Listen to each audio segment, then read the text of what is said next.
I want to know more about the blight.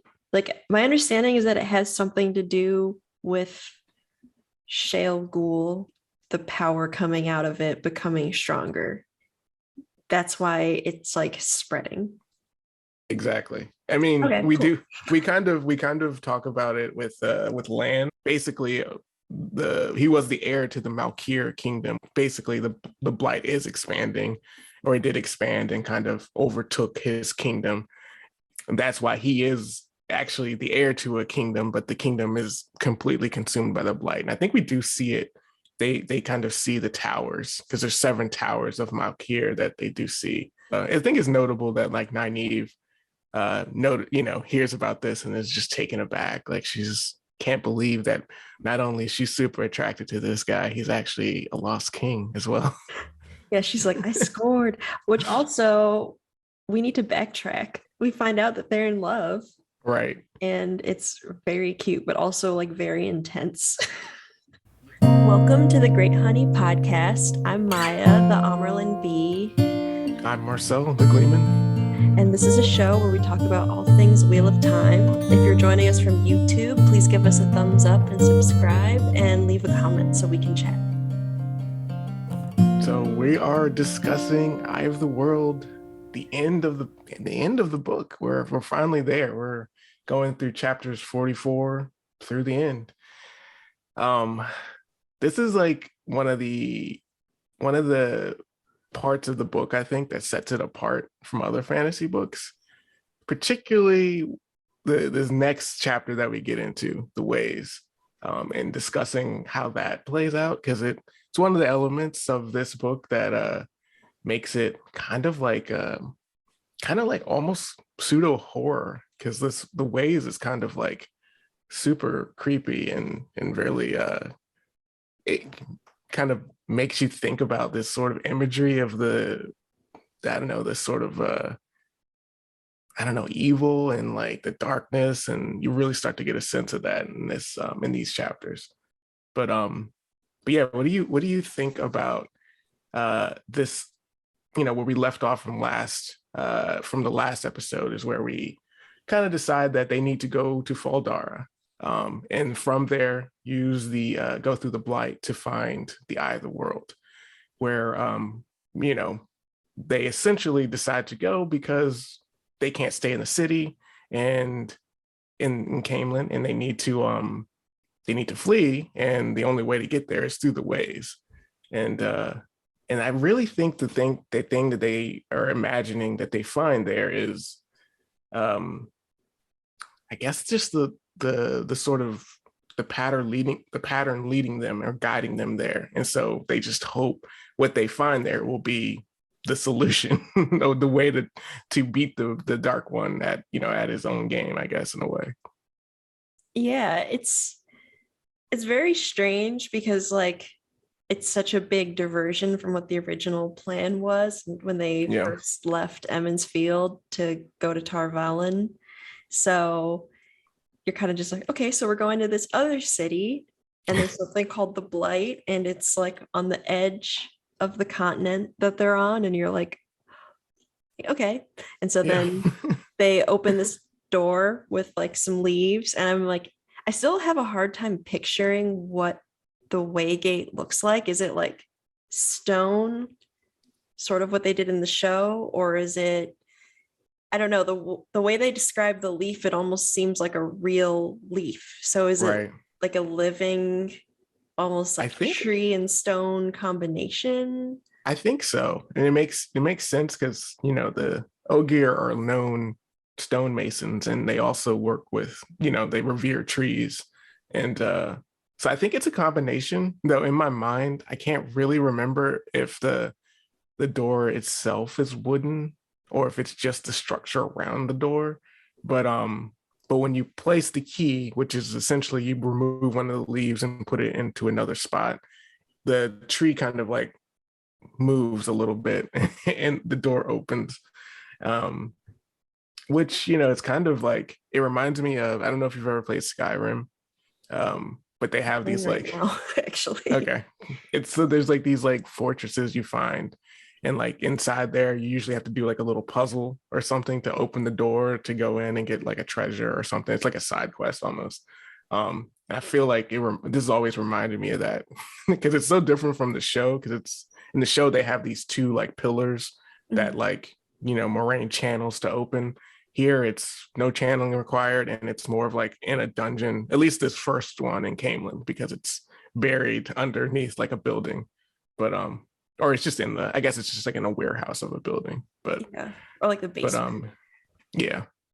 Yeah. So that was the first thing, was just like trying to understand what it is, and then you go inside and it looks like a world that, like, it's like I understand it to be like a parallel world, or like they like hopped into another right. universe almost. And Yeah. so you look around and it's kind of like in what's the like dead city they go to at the beginning? Oh, Shad Arlogoth. Yes, it kind of reminds me of that, where it's like obvious that something bad happened here, and it feels like a warning of how bad something can get. Right. And it just feels like really dangerous. It's just these narrow, rickety bridges, and like it just seems to go off in random places. You don't really know where you are. Right. And if you fall, you fall forever. That's what's so scary about it. It's like there's this like the way they describe the light being like absorbed, and like even if they all have like their lanterns and their torches, but the light just barely even works, so they can hardly see that far in front of them. And I think it's kind of, it just sets this sort of tone, especially when they like figure out that like some of the bridges are broken, they have to go around a different way. And then you find out also that kind of like on the way they kind of mention it, like the black wind is in there, and Moraine's like, I don't want to be in here any longer than we need to be. And you're kind of getting this whole sense of like, what is in this, what is this black wind, what can it do? And it's like the way it kind of has this, because when they actually do kind of, if they find that there's Trollocs inside, which is not really known to or is not something that they would have expected. Usually no one really goes and travels the ways. Like it was kind of a big thing for Loyal to even agree to go with them, because usually people just don't use them because of this black wind. But apparently there's Trollocs in there, which also, I guess they're being like attacked by this black wind, or in some way they're kind of frenzied or something. But it's like the way that it like, I don't know, gets into their heads is so creepy. And he has this like poem that he says, that it says, I should say, that it's all about blood and like wanting the blood, and like you can hear it, it's kind of seeping into your thoughts. That's the most, I don't know, I just remember thinking that this is so good. Like I usually don't read a lot of horror, but this does have that sort of element to it, I think. Yeah, it's like a nightmare cloud, kind of. It's like I can see yourself like kind of losing it if you're just stuck in it for too long. Just hearing that, you just wouldn't be the same. I don't know. And that's what I guess what happened to people, is they would basically get their minds, if they survived at all, they would basically lose their minds. Whatever the black wind does to them, like doesn't leave much of their much of their brain intact. I will say that one thing that's different that I like from the show is that it kind of, that Machin Shin is more so like getting at someone's deepest anxieties and like trying to like make them believe that that's true. And I can see how that could also like make someone go crazy eventually. Yeah. I like that angle in the show too. I think they're both effective, so I liked it. So yeah, basically they have to, because of the black wind and the Trollocs, they have to like kind of run to the Fal Dara gate. And when they get there, they find that like someone's removed the key, and so Moraine decides to just destroy the gate so that no one can use it. And they have to essentially tell the I guess the Lord Agomar, who is the leader of Fal Dara, to get someone to essentially block or, obstruct that way gate because of Trollocs being in it. And so they kind of flee out of that and kind of have to regather themselves before they go into Fal Dara, which is like completely, a different place from where they entered in from Camelin, which is like, essentially like north of Camelin, but like several hundred miles essentially away. So it is kind of like walking through like in time and space. It's kind of like just like another realm in which you can walk and come out somewhere else like hundreds of miles away. It's kind of an interesting concept. Yeah, and it's cold there. It's basically still winter for them. So they like are in their like southerner clothes. Right. So then what happens in Fal Dara? They meet Lord Agomar, and he's right. actually a lot more welcoming than in the Yes. show. He's actually like super psyched that they showed up. And we should note too that Lan does note, while they're in the ways, Lan notes that someone's following them, but isn't trying to catch up. Whoever it is just following. And like ultimately, yes, exactly like Smeagol. But that person actually does get captured, and it's taken to Fal Dara while they're in the city. But yeah, when they get there, I mean, people know Lan as well. We find out.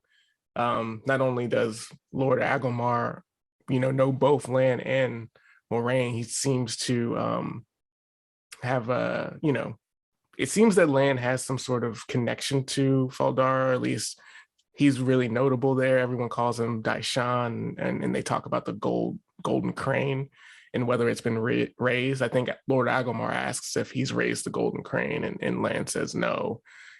He's got another mission. And so it's sort of like Rand thinks to himself, like, what does that mean? Like, he's interested in what Lan's got going on. So,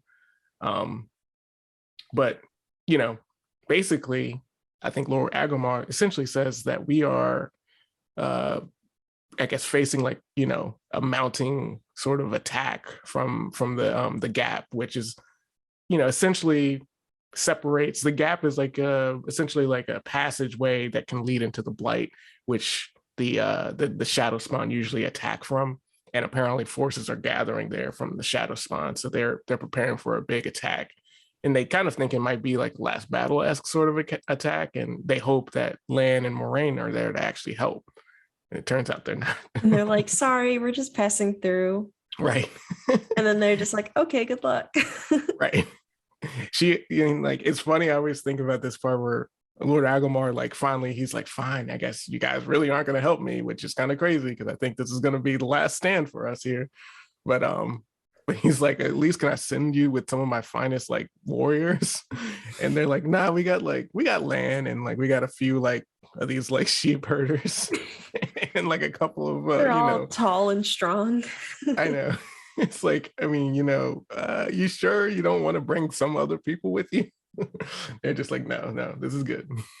And while they're in there, is it before they go or after they go that Moraine visits with Padon Fane?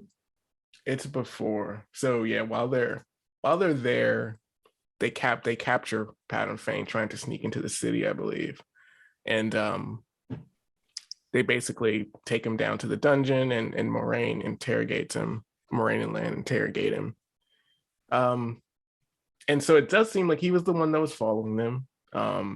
And Moraine says that he's kind of like he's worse than a dark friend. Like he's like worse than evil. Yeah. I think we're kind of just left to kind of really guess at what that means exactly, but seems like, kind of shaken by it. Yeah, it's like one of the few times where she's like visibly like upset or affected by anything they've seen until this point, because like she's usually very like cool as a cucumber no matter what's happening, if not like a little bit annoyed, but like she's never been like freaked out, and she is freaked out by him. Right. At this part I was kind of wondering exactly what this means. Like, this character, we meet him in Emond's Field, right?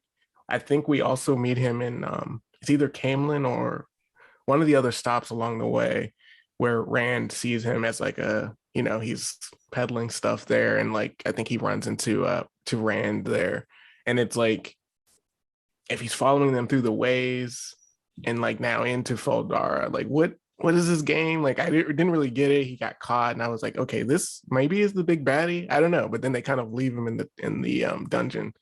Um, I don't know. It's an interesting character that you really they really, and I guess this is a slight spoiler, but they definitely build on this character in another book that I think you'll get a lot more information about this guy, but his introduction here is like always been something that kind of like spoke to me in the way, because I'm interested in this kind of character who's kind of like mysteriously, and they kind of show in the show where he's just kind of in the background following along, and like his ambitions or his what his goals are kind of kept in the dark a little bit, but he's kind of creepy, and it's an interesting character. Yeah, I'm excited to revisit him soon enough. And then they kind of just set off into the Blight, and their goal is just to keep walking until they meet the Green Man. Right. Until like they do something to convince him or convince the Eye that like it needs to be revealed?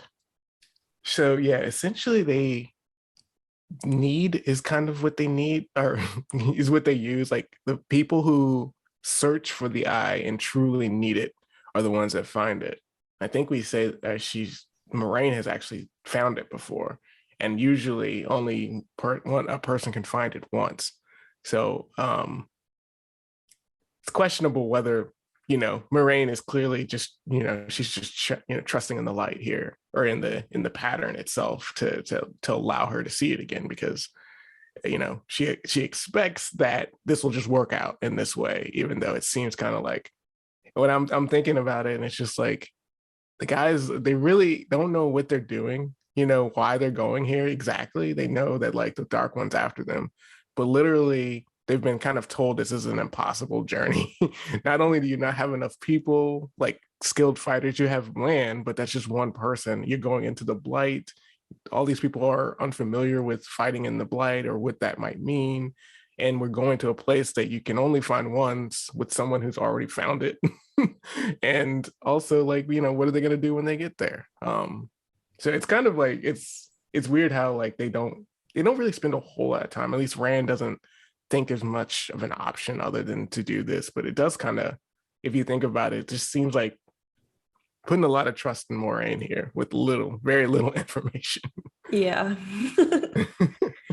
As they always do, kind of just hoping that if they keep going with it, eventually it'll end, even though they keep saying to themselves that like an Aes Sedai always asks for way more than you think.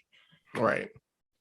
Yeah, they've been, and we should say too, part of this is like the dreams that Rand, Mat, and Perrin are having during this. I think the night before they leave for the Blight, they get another dream. I forgot where, Balsamon has like a figure. He has like these figures of them, and I think like the figures are of a, it's obviously Perrin with the wolf, and then there's one of Rand with the sword, and there's one with Mat, I think, with the dagger.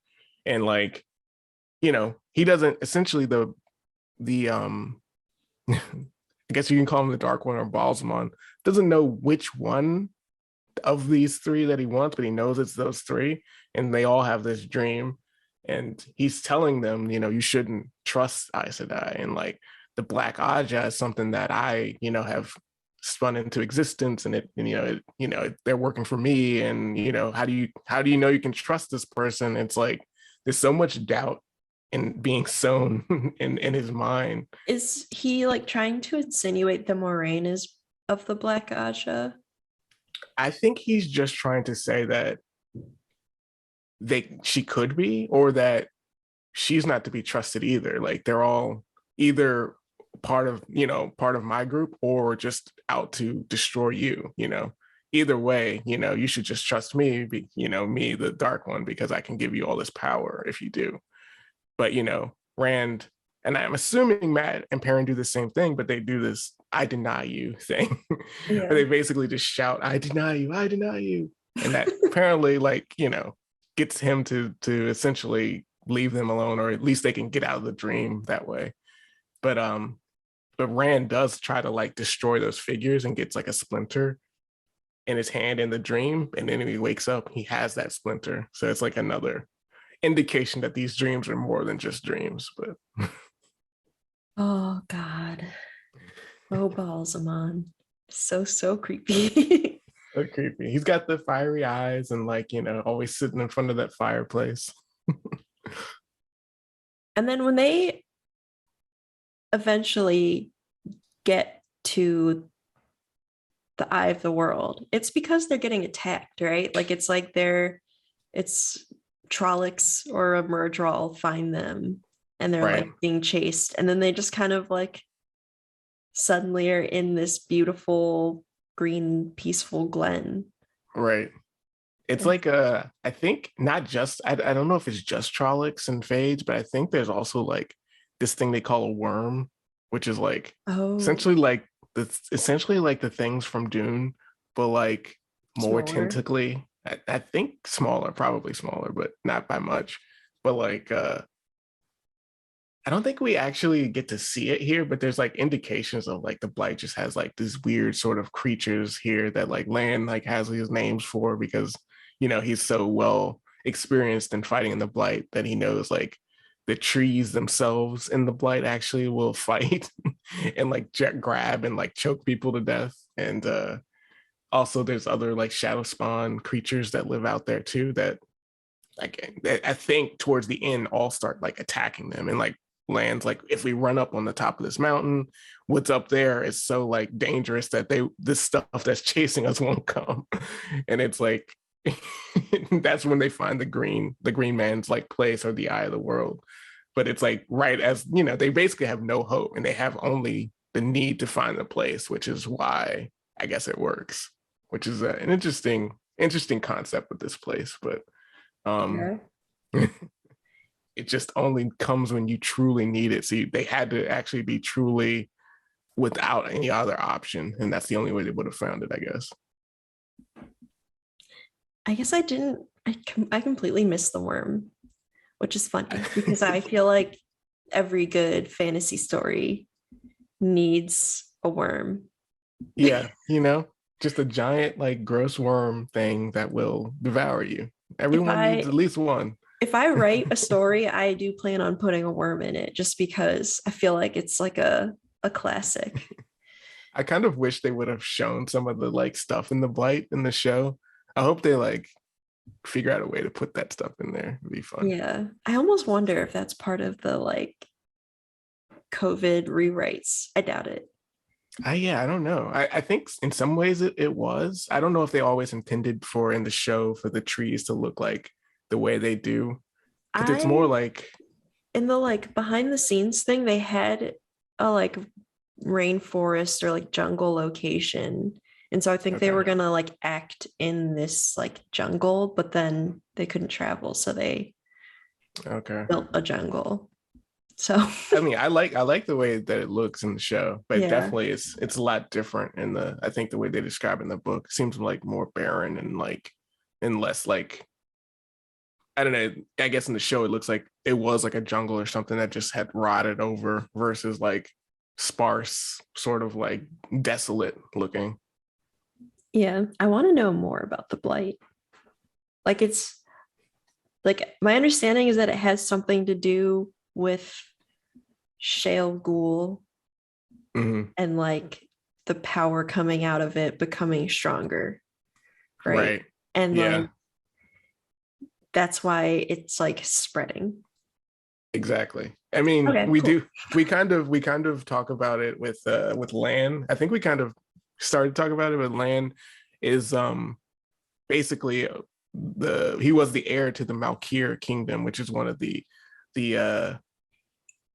essentially it was a place or a kingdom that was north of essentially the Blight takes it over a little bit, and basically the Blight is expanding, or it did expand and kind of overtook his kingdom.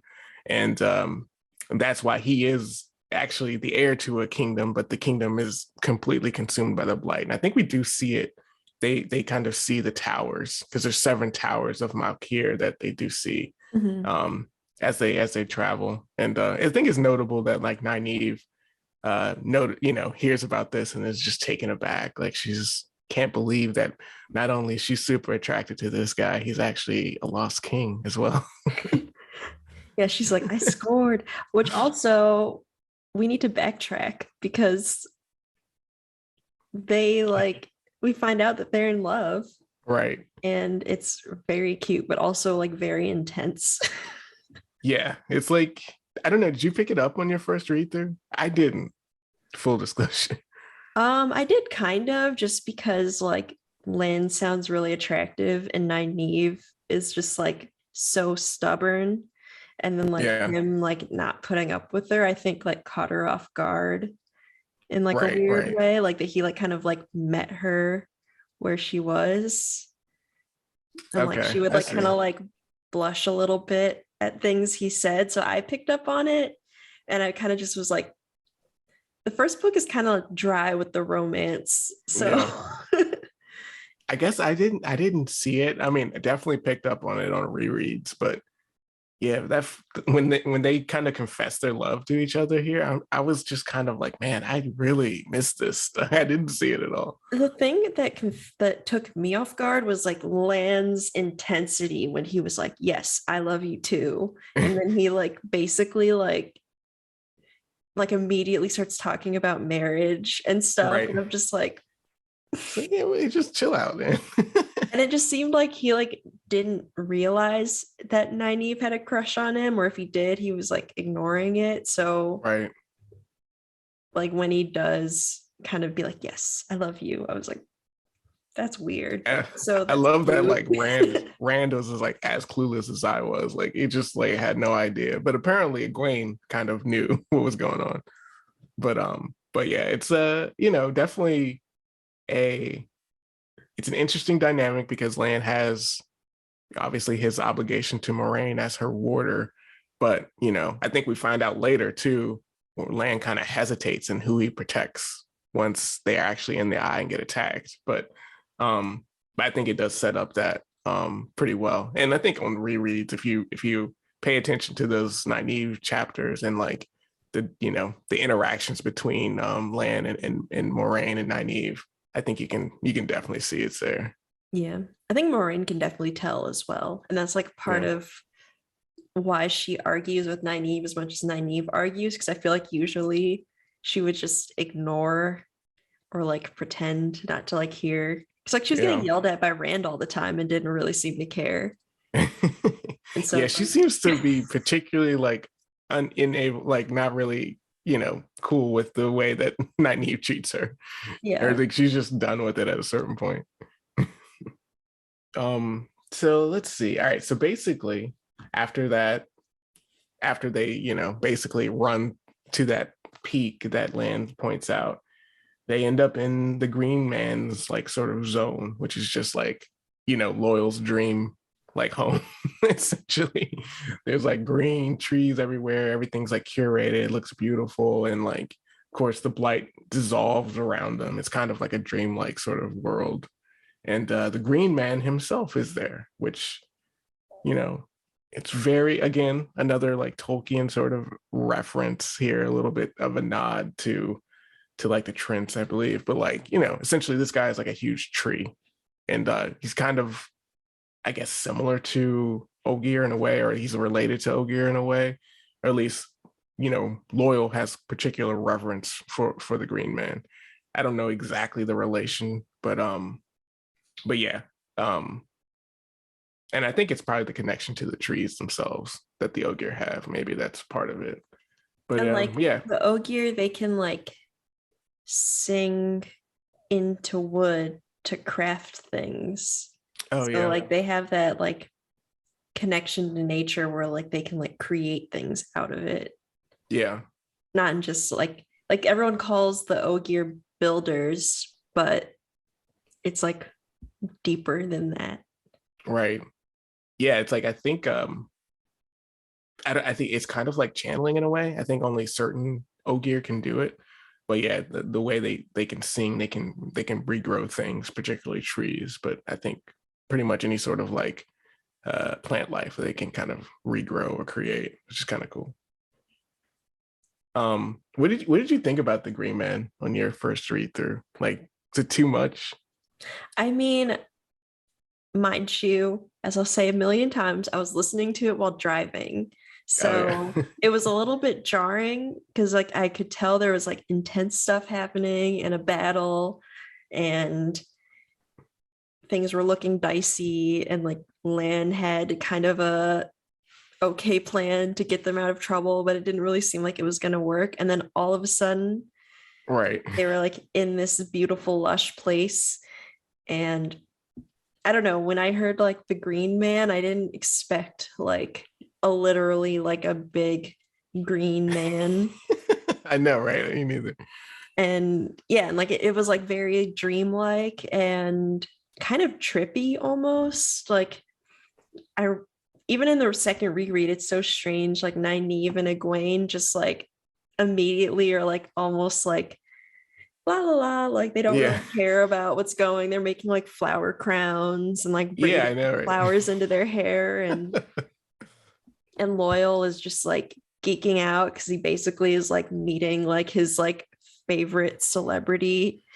Yeah. And I'm still not sure what's going to happen, like why they're going to the Eye of the World or even what the Eye of the World is. So I am amazed because it sounds beautiful and like the scene is like really beautifully written and is one of my favorite parts in this book.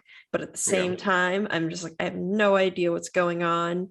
And this book that for the entire time I've been reading it just sounds a lot like the Lord of the Rings to me, but slightly different, is suddenly like completely different. And Yeah. now I'm seeing why people talk about this so much as being such an important series. That's kind of Yeah. how I feel about it. So I'm like confused, but also just like, this is amazing. Right. I really do think that these what there's that sort of like adventure with Matt and Rand and Tom that I really like. I Mhm. think these last chapters really like, I think obviously the further the series goes on, it really defines itself. But this last part was like just so unique, and I wasn't particularly expecting any of the stuff that happened to kind of just like you said, kind of gets like really, really magical and intense here, which I really liked. I like that the Green Man has like this sort of weird knowledge about stuff where obviously he knows Moraine because Moraine had been there before. He also knows the Ogier. He knows of them. So it's not like he's like completely removed from the world. And he also knows that Perrin is a wolf brother. And Mhm. he calls Rand a child of the dragon, which, you know, essentially, I don't know if they exactly explain what that means. And he also kind of, when the Green Man says this, he kind of is like, oh, because Rand is like, what does that mean? I'm not a child of the dragon. I'm from the Two Rivers. And he kind of is like, oh, I'm sorry. I kind of forgot like why I said that. And it's like, okay, he's the dragon reborn. So that's But he also looks like an Aielman. right. Which apparently is what the people of the dragon, or that's what they would call that. And there's been several instances in the series, in this book, where people mistake him. Like I think Gawain does it and thinks that he's an Aiel, and I think Matt or someone comments on it earlier in the book too, that Rand in particular kind of looks like an Aiel. So At this point, we have not met an Aiel yet at all. Like not even in no, passing. Okay. no, I don't think so. Yeah, Yeah, I'm so pretty sure we don't. all we know is that they have red hair and everyone is kind of afraid of them. Right. They're red haired and tall, which Rand is both. So that's a defining feature. And I don't think anyone like every time everyone says, say, you look like an Aiel, he kind of was like, I'm not. They kind of just are like, oh, okay. But, that is a characteristic that's pretty dominant there. So, in the waste where the Aiel reside. But but yeah, so essentially that's the Green Man. He's a pretty chill dude, and he kind of leads them to the Eye of the World. And he kind of, I don't know if you caught this too. He kind of seems like this is the end for him. He feels like he's about served his purpose, which is, another intuition sort of thing he has. I don't think Yeah, we ever that is, really understand why that, but yeah, it is weird. I didn't really get that, but then they do very quickly get ambushed by two random old men, like as he's saying this pretty much. Like, right. um, I think, well, before they show up, I think they actually go into the eye of the world, and then the Green Man kind of like is getting ready to die, I guess. So he goes away, and they like look at what's in the eye of the world exactly, and we find out that it's Sidene that's been cleansed of the Dark One's corruption, or the taint, as they say in the book. But it's essentially there for the dragon to use. I don't know exactly what. I don't think they even know in this book why this was created, but it was created by Aes Sedai during the time of madness, where they decided to take some of this Sidene and so the make sure. male Aes Sedai. I think it was a collection of. It was either just the female Aes Sedai who did this, or now I'm getting confused. It was either a combination of some of the male before they went mad, or it was just the female. But I can't see how they could do it without the males. So probably a combination, but essentially they took a large amount of Sidene, the one power that the men use, and they cleansed it. And it's essentially for the dragon to use against the Dark One.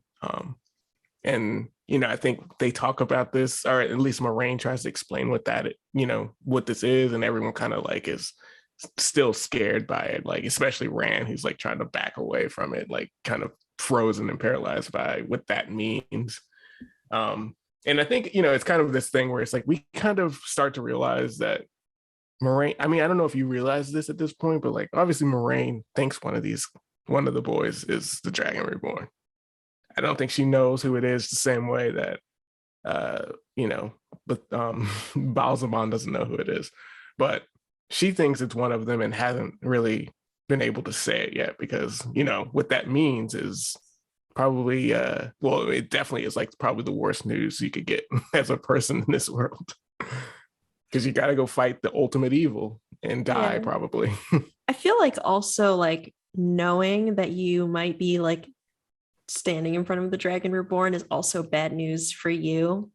I was Right. thinking about that a lot today, is that like especially the first like early books of the Wheel of Time is like everyone kind of going through the stages of grief of like realizing that they're at end times, and kind Right, of like right. trying to like process that. And Moraine's kind of like the first person that's kind of just like, Just accepts the reality. we're here. Yeah. I mean, it's definitely like it's a twist on the chosen one concept that I really appreciate, where it's like you're the chosen one, but it's literally the worst thing you can imagine. Like, it's not like an awesome experience. You don't get like to, to just be crowned king. So I really appreciate that in this story, where it's like they're more realistic about it, and immediately they're like, everyone realizes what that means to be the Dragon Reborn. It's not something you want. Yeah, I actually have a question about this. I hope it's not a spoiler of some kind, but I'm confused about if the pattern in the Wheel of Time is like a religion, or if it's something that they all know, that they're in these cycles of like kind of living, and Right. Aes Sedai protect them from men who can channel, and then eventually there's a dragon reborn, and Huh. then they have to kind of like let the dragon do whatever he decides to do, either save them or make them all have to start over again. Right.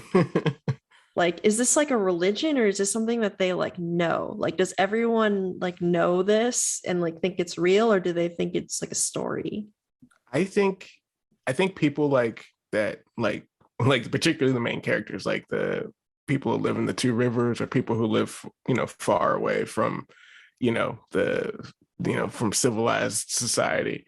They think it's probably more just like a story. They're just living their lives. They don't necessarily think of it like that. But I think you can consider the light, the wheel, all of that kind of as like a part of a pattern, though it's I guess not just a pattern, but kind of a religion. I don't think there's like churches necessarily, but people kind of do generally believe the light in the light in the creator and rebirth and the wheel spinning. Like that's just kind of like a known thing. Everyone knows that you will die and be reborn, and that the creator, is what started everything, and at the start of creation put the dark one in the locked him away from the world. And that's kind of, I think, just known. Yeah, so it's less of a religion and more just like an understood thing for most people. Okay. Yeah, and I guess most people would kind of take that for granted, even if they did believe that, like, about the Dragon Reborn, because you wouldn't expect for a Dragon Reborn to come up in your lifetime. Right, exactly. So it's not like every like 60 years as a Dragon Reborn. It's like, and there's the idea of like, the false dragons that come up, and that's part of why people are so reluctant to believe that a dragon would be reborn, because it's like that means it's over, right? And I don't want it to be over yet. So it's like anyone who proclaims himself is often quickly like dismissed, and like they don't want to believe it, kind of in the same way that anyone would want to deny the end of the world, or the end times. Yeah. And I guess I know this is like a complete departure from what's actually happening, but I'm just like thinking out loud. So then like all of the false dragons like popping up a lot more frequently is also like a sign to people, and they're getting more and more like aggravated about it, and it's increasing the dark friend paranoia, right, as they're traveling. And the strength of I think they do note that there was Logain, but there was there's another person from Saldea. I think they do mention this character. But at around this time as well, there's another false dragon, and both of these false dragons can channel. Yeah. And they're actually pretty strong. And so usually it's not a strong channeler, and it's usually they don't even know if they can channel.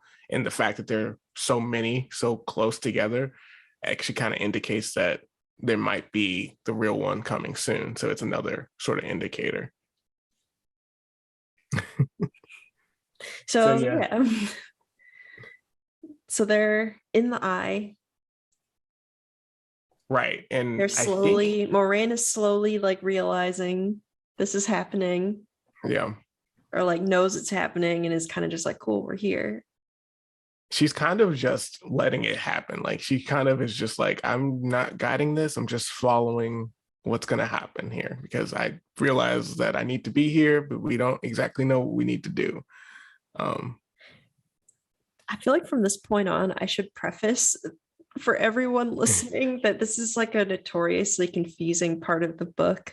So we're going to try our best to like kind of break down super confusing. If you can't tell, I'm already very confused from like it's definitely it's a ride. But these, from what I remember, correct me if I'm wrong, after the green man starts to walk away, these two old men basically run at them and attack them, or like attack the green man. Basically what happens, I think, is they show up, and these characters are Forsaken. We learned that they're Forsaken. These are people from the Age of Legends who sided with the Dark One, and kind of became one of his chosen few. And people on the light side of that fight called them Forsaken.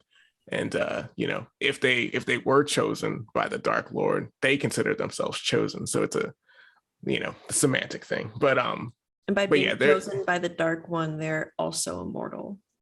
Like they were right, immortals at some point, right? And then right. by becoming Forsaken, they were also given the ability of eternal life.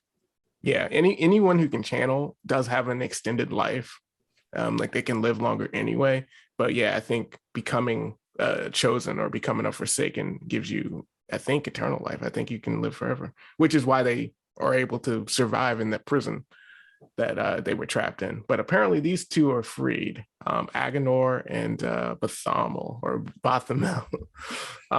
Bathamel or whatever has he's kind of like, these two look kind of really decrepit, and it's explained that they look so like their skin and stuff is like, especially Bathamel is like, his basically just like a skeleton.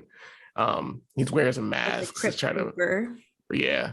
And it's because where they were trapped or where they were in prison, they were still able to touch the world in some way. And so that gave them, they actually aged. So that's why they look sort of like, so, you know, they're like decomposing and stuff. But I think, yeah, like Agenor start to look better, or he like starts to look younger or something as they're fighting, which is kind of weird. Um, but essentially he's there to take the eye. That's what Agenor claims. He wants to take the power for himself. Um, in Lan, I think essentially does I don't think Moraine attacks first. I think Lan attacks first, right? To try and So stop them. He kind of hesitates to who he wants to defend though, which I think is notable because he kind of is, his heart is tearing him in two places. He wants to defend Moraine, but also kind of feels a need to protect Nynaeve, and he just charges at them, and like Agenor just easily swats him away with his power. And we see that, like, this whole time Lan has been so powerful and so, you know, useful and a capable fighter, but against like the one power, he has just no chance. um, and then we get Nynaeve's stand, where she very fittingly decides to stand up to a Forsaken. She also doesn't have the ability to stop a Forsaken. She's not nearly as, she's not nearly powerful enough at this point to do anything to him. But I think it's notable that she does try. yeah. Which is like very her. Yeah. And then Balthamel, I'll Yeah, just say both. nobody knows for sure. whatever fits the rhyme. What is it? The like rhythm of the sentence. I'll go with that. He kills the Green Man, and then Moraine starts fighting him. Mm-hmm. And then, from what I remember, it's just like Rand kind of starts to run away, and Right. like kind of he like fades his, like he's like running away and just hearing the fading sounds of Moraine screaming in agony. Right. It's a weird, because I mean, like, they kind of just clearly show, like, if Lan can't do anything to these guys, like there's nothing that, like, Matt Perrin or Rand can do. And like Egwene seeing, Nynaeve get like, basically folded by the one power as well, that she's, Egwene is, gonna go and fight, and Rand tries to stop her because she knows she has no chance, and is able to get her to run or whatever. Basically, he pushes her out of the way, and they all kind of flee. And as Rand is running, he kind of runs down this hill. I think he's basically going down a hill, right? I think that's exactly what it is. This is where it gets super crazy. All right, so like Agenor, the other Forsaken that didn't, so the Green Man is killed by Bathamel, but he also dies, and they both kill each other. So we see the end of the Green Man, which is very sad. But Agenor chases down Rand, and this is kind of where it gets sort of dreamlike. And so this is where, if you're wanting a clear explanation, beware. it gets weird. It's like Rand's running away, and he doesn't know he's being chased yet, and he sees a set of stairs just like appear in front of him, Right. Almost like a mirage, and he just decides to start going up the stairs. And like it feels weird on the stairs. Like he feels like time is But moving. before he goes on the stairs, I think there's this part where Agenor shows up and starts, he's like raving, like I will have all the power, and like there's like a strand or like Oh some sort of yeah. cord that's connected to him that Rand sees. And Rand's And got like a skinny cord and he's got like a fat cord. right. The cords And never get explained, also. right. So these cords, Rand basically, the cord that he is seeing, he kind of like embraces it and realizes that it's the light in some way. And I think during this, essentially, like Agenor like burns up. I don't know. It's like his eyes and mouth like getting inflamed, or it's like a fire like shoots out of his eyes and mouth. So I don't exactly know, but I think we understand that Agenor is killed here, and that's when the stairs show up. Oh, why did I think he followed him up the stairs? I think it's like so basically he's got the cord, he feels the light, Agenor dies, the stairs show up. He runs up the stairs, and then like while he's running up the stairs, he kind of sees the battle at Shinar at the Gap. Oh, yeah. Um But it and seems like he's also there. Like he sees the battle, but he's also like in the middle of the battle. right. It's like he's somehow like he sees the fight happening, and like he and like just kind of intuits that he calls down lightning or something, and it strikes a bunch of Fades and Trollocs. Then he engulfs them in flames, and he's doing all these crazy like maneuvers somehow while running up these stairs. And I think each step he takes up the stairs, it does more damage. And the fighter, the Shinaran fighters at the Gap actually are seeming to like follow or mimic his like progression up the stairs, as he's going up the stairs, they're Yeah. advancing.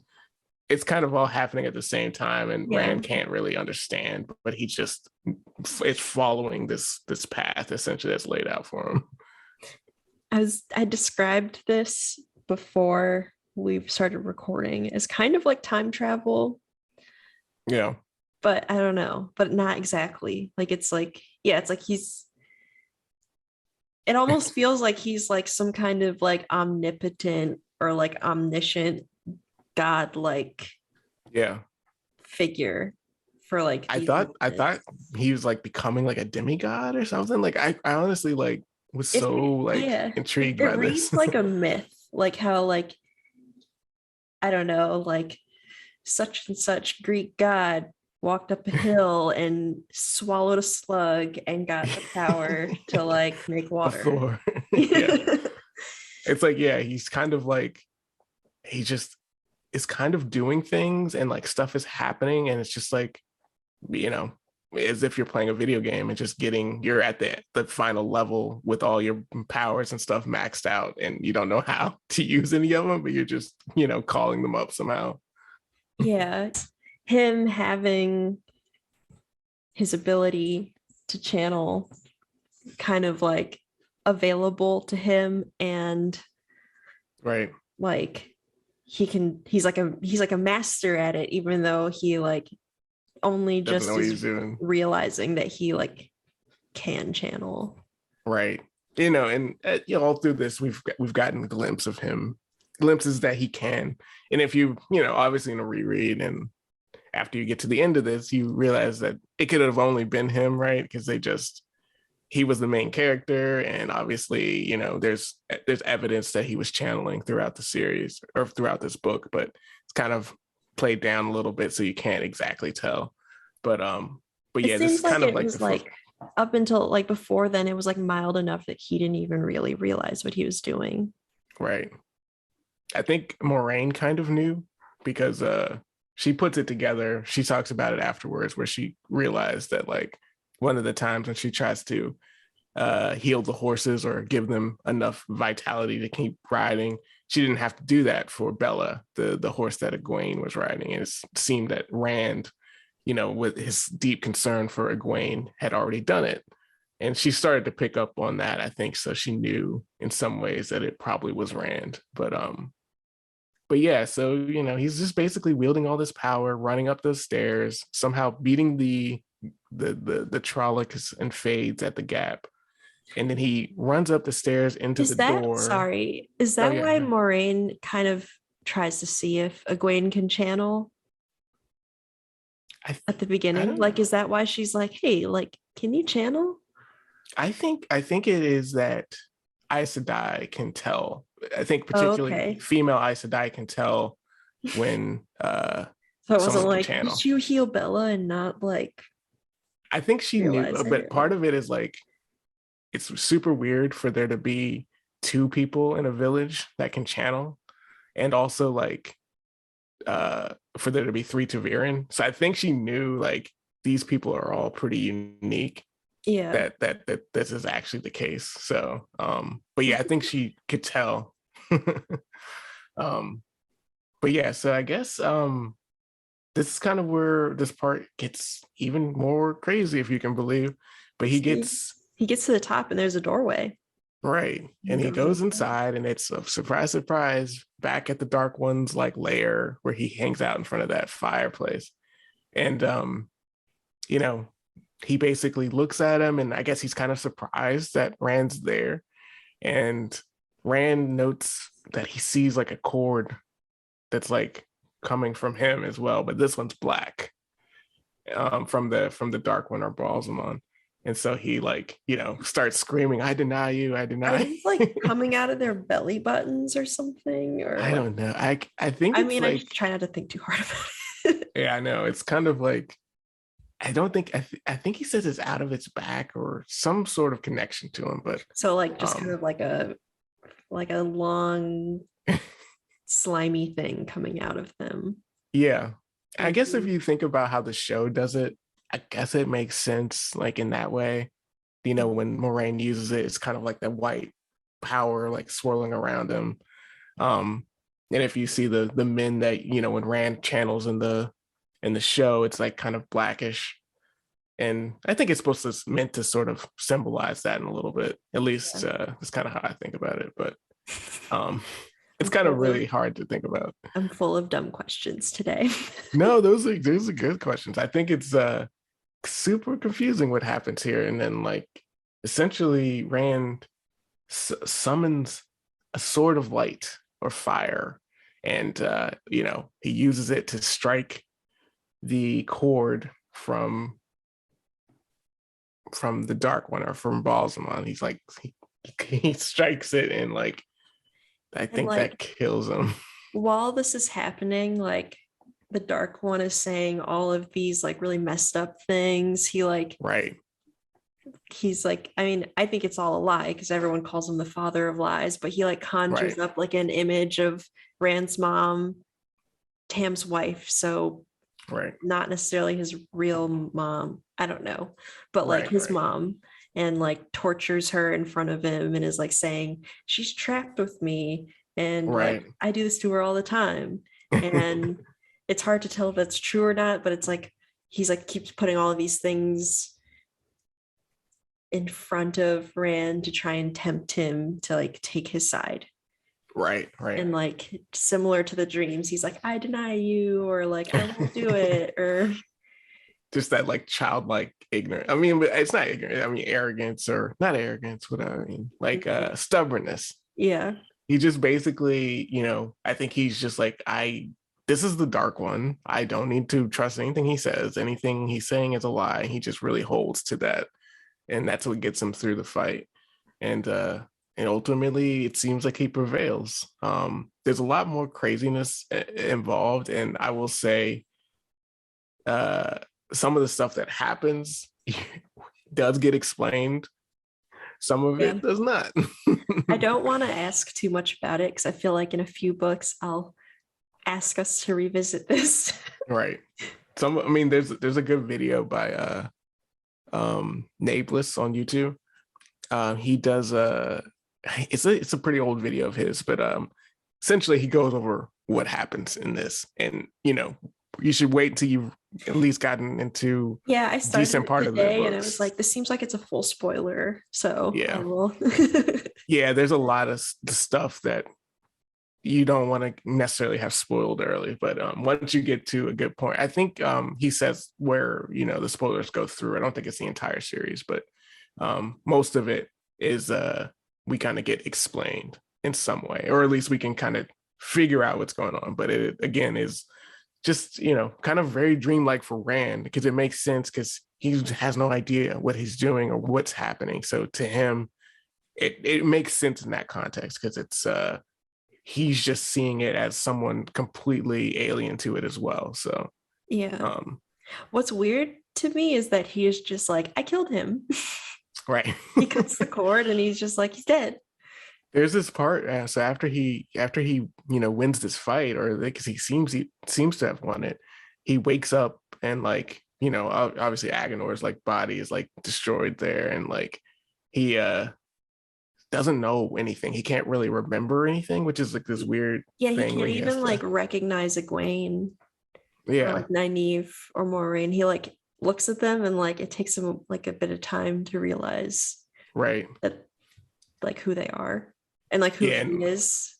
yeah, it's like it all kind of like tumbles into him, like remembering who he is, what he was doing, why he is. Like there's a whole lot of stuff that kind of like he starts to remember and recollect as he's walking back towards essentially the eye. Um, and there he kind of meets Moraine. I think Nynaeve and Egwene are there, and he's still kind of like delirious, but he remembers them, and he's like, you know, talking to Egwene. He's like, you know, I did it. You know, I beat him. we've won. The book actually ends, you know, here, and so does the series because he has won. No, but he thinks he's done it, and he's super psyched about it. But then he realizes he channeled, and that means he's gonna go insane. So even though he believes that he's won the battle, he now realizes that he is the one that can channel. And essentially, they call him the Dragon Reborn here. So he kind of understands that he is not only a man that can channel, but he is the dragon. So it's a lot of stuff put on his shoulders right here. He does not take it well. No, he doesn't. But yeah, so that's, you know, essentially the only other thing that happens is that inside of the eye, they also find the banner of the dragon, which is like essentially a dragon, like a kind of like a snake-like dragon with like 4 legs. And they find, I believe, the Horn of Valir here as well. Yeah, it like comes out of the ground. Right. So they have those 2 things that are kind of like insane to have, like the actual dragon's banner and the Horn of Valir. So they don't know what to do with it because seemingly they've won the battles already. But yeah, you know, but Moraine won't let Rand call him by his true name because she's like, right, I don't think that was the end. right. She kind of believes that this seemed to end too easily, and like she doesn't think it's over. So yeah, we end here where Rand's That's kind of literally struggling. how it ends. Yeah, Rand's struggling with the realization that he's the dragon, and how is he going to continue on now? And he basically, I think, decides and tells Egwene that he's just going to leave. Yeah, as a way to keep everyone else safe, which is you know, it's a sad place for our hero to end up. Yeah, it's because he knows that even if like this, it is the end, he can channel. So he'll go mad and he's not going to be able to like grow old and be a normal person. Right. Yeah. It's sad. I mean, that's what I liked about that ending, and like really what all of this, the ending part of this book propelled me to pick up the next one, is just because like it's so, I don't know, it's so interesting to me that it didn't end on like a good note. I don't know. It was, and that, you know, luckily when I started this book, there was all the books out there. So I didn't have to wait. So, Yeah. so jumping into the next one was simple, but yeah, I think that it's a weird place to end a book with your hero like that. But my one worry at the end of this book was that the end of every book would be like the end of Harry Potter, where he like faces Voldemort. Right. And has like a fight with him, and he just keeps doing that. And I was like, I don't know if I can do that for 14 books. So that was like my one like concern. Right. going in that I was kind of like, do I want to keep reading? But I think for me, it was all of the really awesome characters that you meet and just how like crazy the world is. And it feels like you like only scratch the surface of like the history of it. And it's just like Right. crazy. And there's just so much detail, like the books and the stories and like the like fake books in the story. I wish like Robert Jordan had been alive enough to like write some of them. Right. You I know, know so you that would could have just been like so read awesome. them. Like I think that is what drew I kind of am a sucker for like deep lore books, Yeah. like books with a ton of lore. And it's like this has so much in it. And it's like, I just want to know more about it. Like there's so many interesting pieces that get laid out here that I really want to explore. So Yeah. that's really in that. And, I just, it started out so cliche. So that was definitely like a thing when I started it. I was just like, I don't know if I'm into like how similar this, I find this, but it, like towards the middle of the book, towards the end, it kind of really sets itself up in a different way. And I think if you're still feeling that sort of cliche feeling after getting through the first one, Stick with it. he definitely works his magic and it gets into a really good groove. And the next books just continue to, I think, get better. Mhm. So, but yeah, that's the Eye of the World. Yeah. We did it. Next week we're gonna start the Great Hunt. We're gonna just dive right into book 2. Yeah. It's a another I think this one has a lot that will be interesting to go through. And it's kind of the namesake of our podcast. So we'll have I'll assume maybe some references to that in some way. Yeah, I really love this. This was the one that like the Great Hunt was the one that made me like be like, this is a special story. Yeah. Where I was like, where I initially had the idea to start a podcast was listening to reading the Great Hunt, just being like, this is a really special story and I need to have some way to like record talking about it. Right. Some way, a blog, I don't know, like, but it's just so fun. Yeah, I'm excited. Hopefully we don't like overhype it if you're reading a lot. And then you're just like, this is the worst one. No, I think there's a notorious area of the books called the Slog, which I think is not really relevant anymore, but it's like books later on, like I think it's like books 9 through like 11 or 12. No, like 9 through like, I don't know. It's like in the middle of the books where people are, kind of feel like it drags. I don't think that. I have the like, I had the, I was privileged enough to not have to wait for anything. So if you were waiting for them to come out, I guess I can see why those might have dragged along. But when you can just go straight through all of them with no idea what happens, like I honestly, like as far as I am in the books, I don't understand how there's so many books. Right. So the way I imagine the Slog going is it's just like a lot of like politics, like almost like Game of Thrones, right. kind of just like dialogue and like weird things. I have no idea what happens, but that's kind of what I think is gonna happen. There's a lot of stuff that I get that's going to be cut from the show, from the Slog area, and I get why.